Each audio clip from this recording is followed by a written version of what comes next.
ఓం విఘ్నేశ్వరాయ నమ. సరస్వత్యై నమ. మాతృదేవో భవ, పితృదేవో భవ, ఆచార్య దేవో భవ.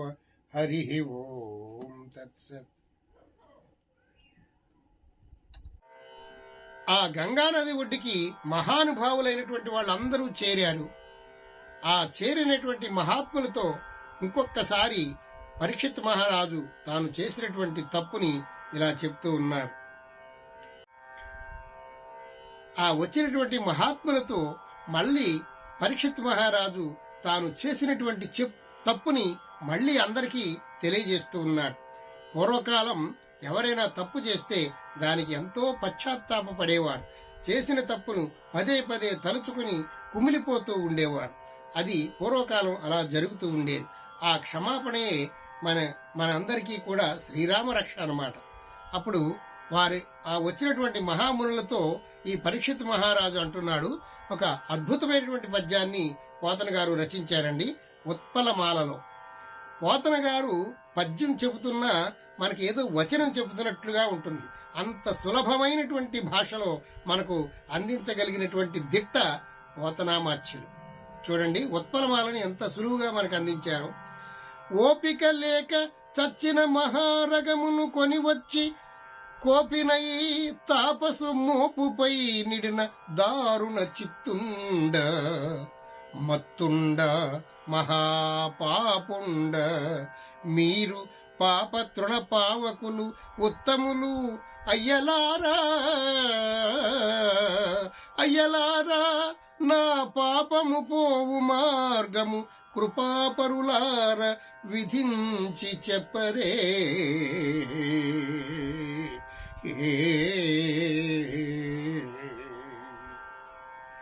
ఓపిక లేక చచ్చిన మహారగమును కొనివచ్చి కోపినై తాపసు మోపుపై ఇడిన దారుణ చిత్తుండ. నా మనస్తత్వం ఎలాంటిది? నేను చాలా పాపం చేశాను. నా మనస్తత్వం దారుణమైనటువంటి మనస్తత్వం. నా దగ్గర ఓపిక లేక కోపం ఎక్కువైపోయి చచ్చిపోయినటువంటి మహారగం అంటే పాముని తీసుకొచ్చి ఆ మునీశ్వరుని మెళ్ళ వేశానయ్యా. నేను ఎంత తప్పు చేశాను. నేను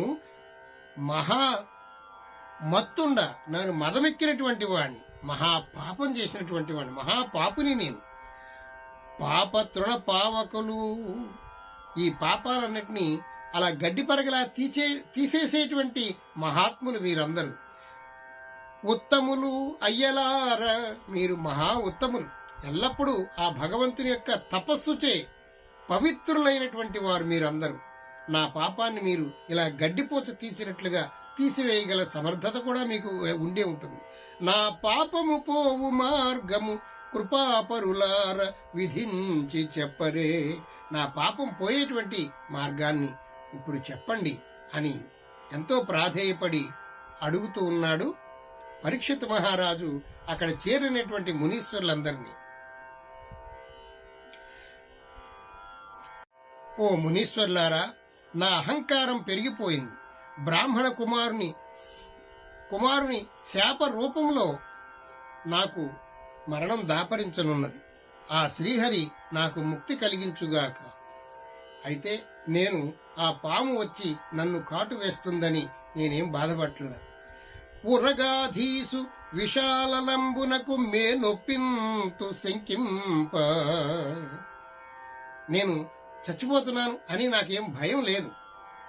ఎందుచేతనంటే చావు ఎప్పుడైనా వస్తుంది. చావు కోసం భయపడేటువంటి పిరికివాడు కాదు ఈ పరీక్షిత్ మహారాజు. ఉరగాధీసు విశాలనంబునకు మేనొప్పింతు శంకింప. ఆ పాము వచ్చి నన్ను కాటేస్తుంటే నా శరీరాన్ని వదిలిపెట్టడానికి నేనేమి శంకించను, బాధపడను. ఈశ్వర సంకల్పము నేడు మానదు. ఆ భగవంతుని యొక్క సంకల్పం, ఆ ఈశ్వరుడు యొక్క చిత్తం ఎలా ఉందో అలా జరగక ఎవరికి తప్పదు. భవిష్యత్ జన్మ జన్మంబులందు. అయితే ఈ ప్రాణం పోయిన తర్వాత భవిష్యత్ జన్మ జన్మంబులందు హరి చింతనారతియు హరి ప్రణతి భాషాకర్ణన ఆసక్తియున్ హరి పాదాంబుజ సేవయున్ కలుగ మీరర్థింపరే ప్రసాదింపరే. ఈ తృణప్రాయమైనటువంటి ఈ శరీరం పోతే పోయిందిలే, పోతే పోని. చూడండి ఆ మహారాజు ఎంత విజ్ఞత కలిగినటువంటి మాటలు మాట్లాడుతున్నాడు. ఆ పాము వచ్చి నన్ను కరిచి నా ప్రాణం పోతే పోవచ్చుగా, ఈ శరీరం పోతే పోయిందిలే, ఈ శరీరం పోయినంత మాత్రాన్ని నాకేమీ కాదు కదా, నేను ఆత్మస్వరూపుణ్ణి, నేను మళ్ళీ పుడతాను. మళ్ళీ పుట్టినప్పుడు ఈ హరిప్రణతి భవిష్యత్ జన్మంబులందు నాకు రాబోయేటువంటి జన్మలో హరి చింతనారతి, ఆ హరిని ఎప్పుడు తలుచుకునేటువంటి భాగ్యం నాకు కలగాలి. హరి ప్రణతి, ఆయన్ని ప్రస్తుతించేటువంటి మార్గం నాకు కలగాలి. భాషాకర్ణన ఆసక్తియున్, ఆ హరి యొక్క కథలు చెబుతుంటే వినేటువంటి ఓర్పు కావాలి నాకు. హరి పాదాంబుజ సేవయున్. ఆ పరీక్షిత్ మహారాజు చూడండి ఎంత విజ్ఞతతో మాట్లాడుతున్నాడో. ఆయనకి పాండవ వంశ సంభూతుడు కాబట్టి ఆత్మజ్ఞానం కూడా ఆయన నేర్చుకోవడం జరిగిందనమాట. ఆ యొక్క సర్పం యొక్క విషానికి ఈ దేహం భస్మమైపోతే భస్మమైపోవుగాక, పోని ఈ శరీరం ఎప్పుడైనా పోవలసిందే, కానీ భవిష్యత్ జన్మములందు మళ్ళీ నేను పుట్టడం చావడం ఇలా ఉంది కాబట్టి మళ్ళీ పుట్టినప్పుడు ఆ భగవంతుని యొక్క నామస్మరణ చేసుకునేటువంటి, ఆ భగవంతుని అర్చించేటువంటి, ఆ భగవంతుని యొక్క కథలు వినేటువంటి భాగ్యాన్ని నాకు ప్రసాదించండి మహాత్ములారా అని గంగా నదికి ప్రయాణమై వెళ్తూ ఈ 7 రోజులు లేనిపోని మానసికమైన ఒత్తిడి భరించడం ఎందుకు అని చెప్పేసి ఆ గంగా నదికి వెళ్లి ప్రాయోపవేశం చేద్దామనుకుని బయలుదేరి వెళుతూ ఉన్నాడు పరీక్షిత్ మహారాజు. ఆయన వెనకాల మునీశ్వరులందరూ నడుస్తూ ఉన్నారు దీనవదనాలతో. ఆ గంగా నది దగ్గరికి వెళ్లి ఆ పరీక్షిత్ మహారాజు ఆ గంగను ఇలా ప్రార్థిస్తున్నాడు. అమ్మా గంగా మాత,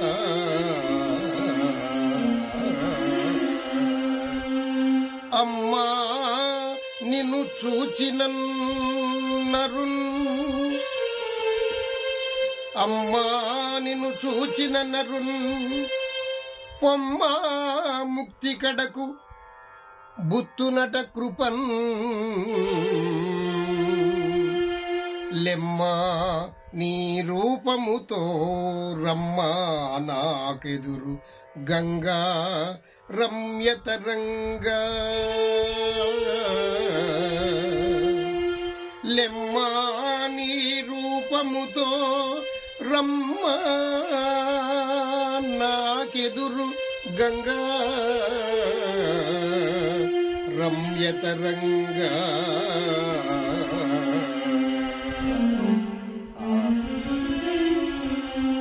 ఓ గంగామాత, నీవు నన్ను రక్షించి నీ దగ్గరికి వచ్చిన వాళ్ళకి నిన్ను చూచినంత మాత్రాన్ని నీకు ముక్తి కలుగుతుంది పో అని దీవిస్తావట కదా. రామ్మ నాకెదురు రా, ఓ రమ్యతరంగా అని ప్రార్థన చేశాడు పరీక్షిత్ మహారాజు. ఆ వెనుక వచ్చినటువంటి మునీశ్వరులందరూ కూడా, ఓహో మహారాజా, నీవు ఈ మానవ శరీరం వదిలి శోకరహితమై రజోగుణ రహితుడవై ఊర్ధ్వలోకాలకు వెళ్లే వరకు నీ మాటలు వినాలని మేము కుతూహలపడుతున్నాము మహారాజా అని అలా వెంట నడుస్తూ దీనవదనాలతో అక్కడ నుంచున్నారట. చూశారా, ప్రేమ అంటే అది. చనిపోతాడని తెలిసి ఎంతో ప్రేమతో 7 రోజులు అక్కడే ఉండడానికి నిర్ణయించుకున్నారు ఆ మునీశ్వరులందరూ కూడా అన్నమాట.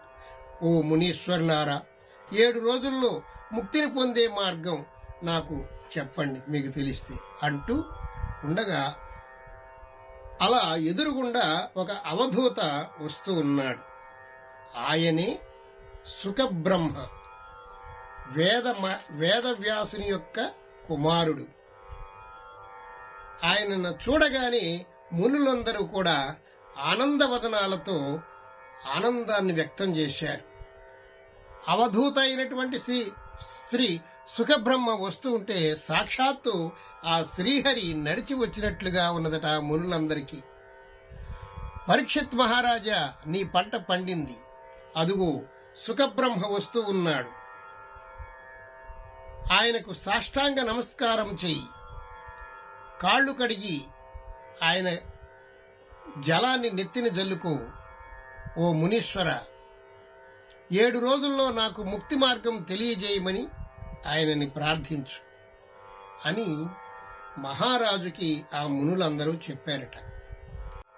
వెంటనే ఆ పరీక్షిత్ మహారాజు ఆ వస్తూ ఉన్నటువంటి సుఖబ్రహ్మను చూచి ఎంతో ఆనందపడి ఆయన కాళ్ల మీద పడి నమస్కారము చేసి కాళ్లు కడిగి ఆ నీళ్లు నెత్తి మీద జల్లుకొని, ఓ మహానుభావ, నా అదృష్టం కొద్దీ మీరు ఈ రోజున నాకు ఎదురుపడటం జరిగింది.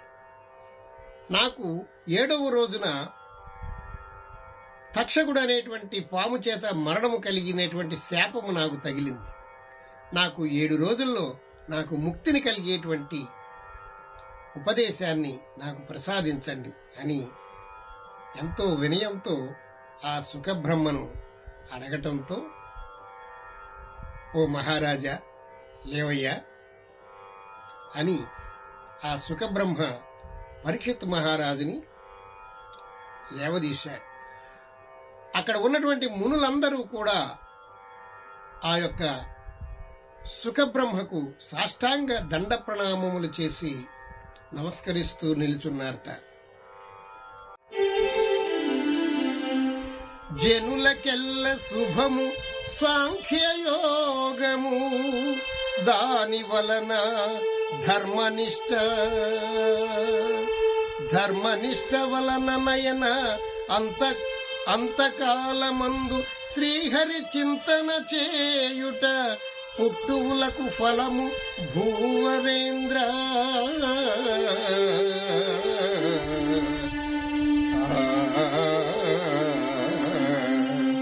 జనులకెల్ల శుభము సాంఖ్యయోగము. జనులందరికీ సాంఖ్యయోగం అంటే ఆత్మ గురించి తెలుసుకోవడం అనేటువంటిది చాలా ముఖ్యమయ్యా. అంతకాలమందు ఇక చివరి కాలములో హరిచింతన చేయుట అనేటువంటిది అది పూర్వజన్మ సుకృతం. అందుచేత జనులకి సాంఖ్యయోగము, ఈ ఆత్మ గురించి తెలుసుకునేటువంటి విద్య చాలా ఉపయోగపడుతుంది. జనులకి చాలా ఉపయోగం అయ్యా అన్నారు. మనకి భగవద్గీతలో సాంఖ్యయోగము గురించి శ్రీకృష్ణ పరమాత్మ అద్భుతముగా శ్లోకములు అర్జునుడికి చెప్పడం జరిగింది. సాంఖ్యయోగం అంటే ఏమిటంటే ఈ ఆత్మ యొక్క పరిస్థితిని తెలియజేసేటువంటిదే సాంఖ్యయోగం. శరీరం అంటే ఏమిటి, ఆత్మ అంటే ఏమిటి, ఇవన్నీ తెలియజేసేదే సాంఖ్యయోగం. వాసాంసి జీర్ణాని యథా విహాయ నవాని గృహ్ణాతి నరోపరాణి, తథా శరీరాణి విహాయ జీర్ణ అన్యాని సంయాతి నవాని దేహి. చినిగిన వస్త్రములను వదిలి నూతన వస్త్రములను మానవుడు ఎట్లు ధరించునో అదే విధముగా ఈ ఆత్మ ఈ జీర్ణమైపోయినటువంటి శరీరాన్ని వదిలిపెట్టి క్రొత్త శరీరాన్ని ధరిస్తుందయ్యా అని సాంఖ్యయోగంలో కృష్ణ పరమాత్మ చెప్పడం జరిగింది. మనము నిత్యము శాశ్వతముగా ఉండేటువంటి ఆత్మస్వరూపులం. ఈ శరీరము కొన్ని రోజులుంటుంది, కొన్ని రోజులు పోతుంది. ఈ శరీరము రాకముందు మనము ఉన్నాము, ఈ శరీరం పోయిన తర్వాత కూడా మనం ఉంటాము. మనము ఆత్మస్వరూపులం. ఈ శరీరం వచ్చిన తర్వాత కొన్ని రోజులుంటుంది, ఆ తరువాత కనుమరుగైపోతుంది. పంచభూతములతో నిర్మితమైనటువంటి ఈ శరీరం మళ్లీ పంచభూతాల్లో కలిసిపోతూ ఉంటుంది. కానీ ఆత్మ అనేటువంటిది శాశ్వతం. నీవు అనేటువంటి నేను అనేటువంటి వాడు శాశ్వతుడు. శరీరం రాకముందు ఆయనకి రూపం లేదు, శరీరం వచ్చిన తర్వాత రూపం ఉంది. శరీరం పోయిన తర్వాత మళ్లీ రూపం ఉండదు. మరలా ఆ యొక్క ఆత్మ మరి యొక్క శరీరాన్ని ధరించడానికి వెళుతూ ఉంది. ఆత్మకు చావు అనేటువంటిదే లేదు అని తెలుసుకోవడమే సాంఖ్యయోగం. అదే ఆత్మజ్ఞానం. అది ఎవరైతే తెలుసుకుంటారో వారికి దుఃఖం అనేటువంటిదే ఉండదు. ఎందుచేతనంటే నేను నిత్యుడిని, శాశ్వతుడిని, ఎల్లప్పుడూ ఉండేటువంటి వాడిని. అలాంటప్పుడు ఎల్లప్పుడూ ఉండేటువంటి వాడికి దుఃఖం ఎందుకుంటుంది? ఈ శరీరం ఎప్పుడు ఉండేటువంటిది కాదు. ఈ శరీరానికి సంబంధించినటువంటి బంధాలన్నీ కూడా నావి కాదు అనేటువంటి భావన ఎవరికైతే కలుగుతుందో వారు ఎల్లప్పుడూ ఆనందంగా ఉంటారు. వారు ఆత్మను తెలుసుకున్నటువంటి ఆత్మజ్ఞానులు అవుతారు. వారికి ఏ బాధలు ఉండవు అని సాంఖ్యయోగం మనకు తెలియజేస్తుంది. భగవద్గీత చదివితే మనకు ఎంతో ఉపయోగం ఉంది. చాలా మందికి చావు అంటే భయంగా ఉంటుంది. అయ్యో చచ్చిపోతామేమో అనేటువంటి భయం ఉంటుంది. కానీ భగవద్గీతలో సాంఖ్యయోగం అంటే 2వ అధ్యాయం చదివి అర్థం చేసుకున్నట్లయితే అసలు చావు అంటే భయమే మనకు ఉండదు. మన భయాన్ని పోగొట్టేటువంటిదే భగవద్గీత. అలా అద్భుతమైనటువంటి మాటలు శ్రీకృష్ణ పరమాత్మ మనకి చెప్తూ ఉంటారన్నమాట. ఆ సుఖబ్రహ్మ దర్శనం అవడంతో మునులందరూ ఎంతో ఆనందంగా ఈ పరీక్షిత్ మహారాజుకి పరిష్కార మార్గం దొరికింది అనేటువంటి ఉద్దేశంతో ఎంతో ఆనందంగా ఉన్నారు మునులందరూ. పరీక్షిత్ మహారాజు ముఖంలో కూడా ఎంతో ఆనందం వచ్చింది. నా యొక్క సమస్యకు పరిష్కారం ఈ మహానుభావుడు చెప్పగలడు అనేటువంటి ఆనందంతో ఆయనను పూజించి నమస్కరించి అలా నిలబడ్డాడు పరీక్షిత్ మహారాజు. ఆ వచ్చినటువంటి సుఖబ్రహ్మ ఏం చెప్తారో వచ్చేటువంటి భాగంలో మనం విందాం.